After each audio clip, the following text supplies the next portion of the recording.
Students, what's going on? Let's talk about some 4-7 stuff, especially extending sequences. So I want to be on page 274. We're talking about extending numerical sequences. Basically, just continue the pattern. This is stuff you did way long ago when you were itty-bitty little learners, and now that you're medium-sized learners, let's talk about it again. So here's problem number 1 on page 274, question A.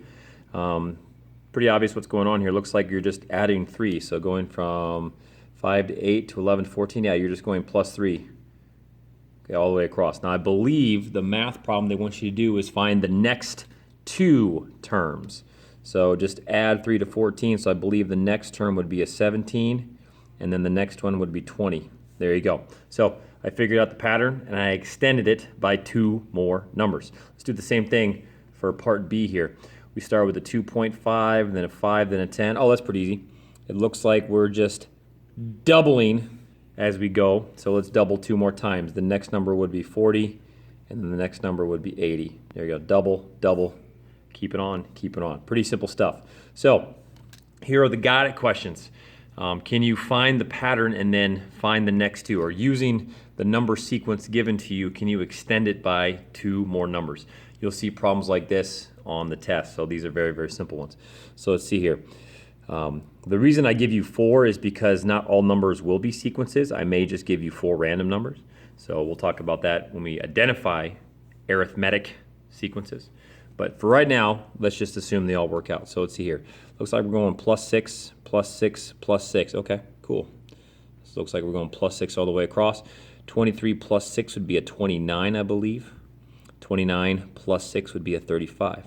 There we go. So again, figure out the pattern and then just extend it by 2 more numbers. 1B, 400, 200, 150. Looks like we're chopping in half. So there's 2 ways you could describe this. You could either say you're dividing by 2 or you're multiplying by a half. That's the same move mathematically because 2 and 1/2 are reciprocals, and division and multiplication have reciprocal relationships. So 50 chopped in half would be 25. 25 chopped in half would be 12 and a 0.5. Okay, here we go. Next one. We're switching back between positive and negatives. What's going on here?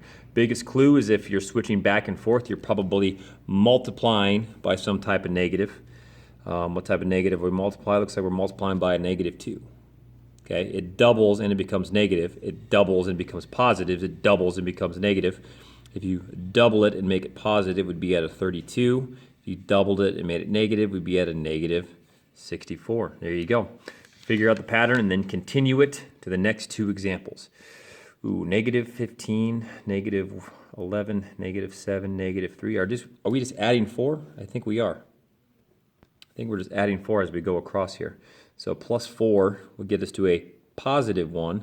Plus 4 more would get us to a +5. There you go. Figure out the pattern and then extend it. Figure out the pattern, then extend it. Okay, that's how you extend sequences. Figure out what's being done, whether it's addition or subtraction or multiplication or division, and then just keep doing it. Very simple stuff.